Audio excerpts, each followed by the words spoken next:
All right, let's get right into it. We're going to break down how a bomb threat, a hopelessly crowded airport, and a sudden wall of fog all came together to create the perfect storm.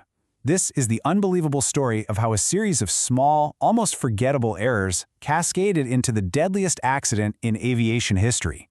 So picture the scene. We're on a single runway on the Spanish island of Tenerife. It's March 27th, 1977. And the weather, which had been perfectly fine just a little while ago, has taken a nasty turn. A thick, wet fog has just rolled in off the Atlantic. And just like that, visibility drops to almost nothing. And sitting on that runway, completely invisible to each other and to the control tower, are two massive Boeing 747s. We're talking about jumbo jets. And between them, they're carrying over 600 people, mostly vacationers who think they're just moments away from getting on with their trip. But what they don't know is that they are pointed directly at each other on the exact same strip of concrete. One jet is getting ready to take off, while the other is still taxiing. So the big question, the one that investigators would spend months trying to answer is, how on earth did this happen? To really get to the bottom of this, we have to rewind the clock a few hours. We need to look at how these two jumbo jets, which were never ever supposed to be at this tiny airport, ended up there in the first place. So here are the two players in our story. On the left, KLM Flight 4805, coming in from Amsterdam. On the right, Pan Am Flight 1736, all the way from the US. These weren't unusual flights. They were completely routine charters, both packed with tourists ready for a holiday on the sunny island of Gran Canaria. But all those vacation plans were about to be completely derailed by a local political conflict. There was this separatist group called MPAIC, fighting for independence from Spain. And they decided to phone in a bomb threat at the main airport in Las Palmas, the exact place both planes were headed. And then, a small bomb actually does go off in the terminal. It didn't cause much damage, but it caused a whole lot of panic.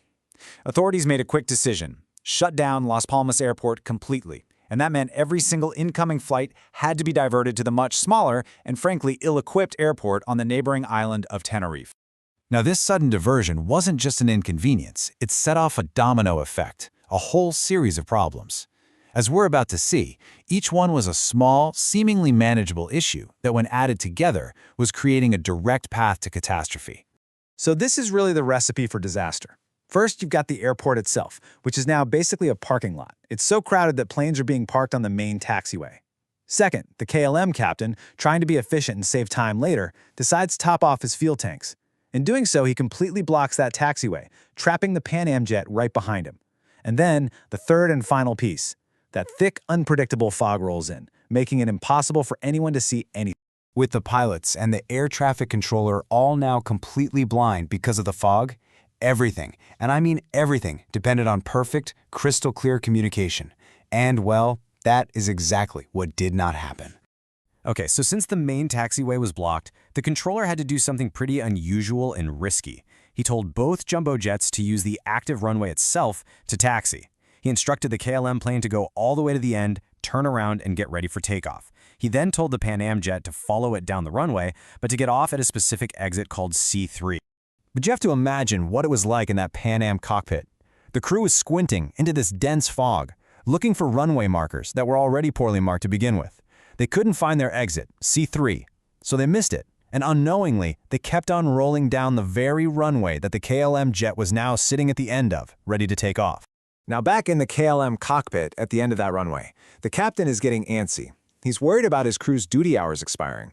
So he radios the tower and he says this fatally ambiguous phrase: "We are at takeoff." Now, what does that mean? Does it mean we are at the takeoff position, or does it mean we are now taking off? The difference is literally life and death. The controller heard him and immediately replied with this clear, unmistakable command to wait. It should have stopped everything right then and there. But, and this is the unbelievable part, at the exact same moment he was speaking, the Pan Am crew, worried, also keyed their microphone to say they were still on the runway.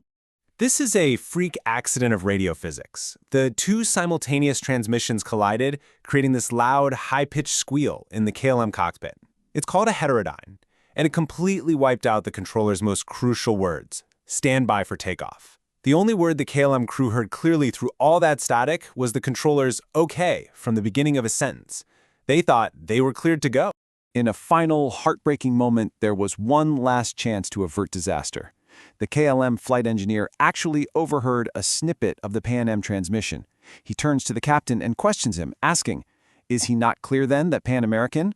But the captain, impatient, stressed, and now completely convinced he had clearance, just brushed him off with an, "Oh yes," and pushed the throttles to full power, accelerating into the fog. What happened next was inevitable. Seconds later, through the thick fog, the Pan Am crew looked up and saw the landing lights of the KLM 747 hurtling towards them. The captain screamed and slammed the engines into full reverse, yanking the controls to try and swerve off the runway, but it was far, far too late. The collision and the massive fireball that followed.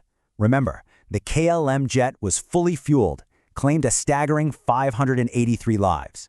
To this day, it remains the highest death toll from any single accident in the history of flying. Every single person on the KLM flight, all 248 of them, perished. On the Pan Am jet, the impact was mostly to the top and front of the plane, and in what can only be described as a miracle, 61 people, including the pilots, somehow managed to escape the burning wreckage and survive. In the investigation that followed, the cockpit voice recorders, the so-called black boxes, became the most important witnesses. They allowed investigators to listen in on those final, fatal minutes and piece together the exact, horrifying sequence of miscommunication, confusion, and ultimately, human error. The sheer scale of this tragedy was a brutal, painful wake-up call for the entire aviation world. The investigation didn't just point fingers, it became the catalyst for some of the most important safety changes the industry has ever seen. And this really shows the lasting impact. First, language became standardized and strict. The word takeoff is now never spoken by a pilot or a controller unless it's part of an actual confirmed takeoff clearance. But maybe the biggest change was something called Crew Resource Management, or CRM. This was a direct result of the KLM flight engineer not feeling empowered enough to forcefully challenge his captain. CRM basically flattens the hierarchy in the cockpit, training junior crew members to speak up and captains to listen. And finally, technology caught up. Things we take for granted now, like ground radar to see planes in fog and better runway markings, became mandatory.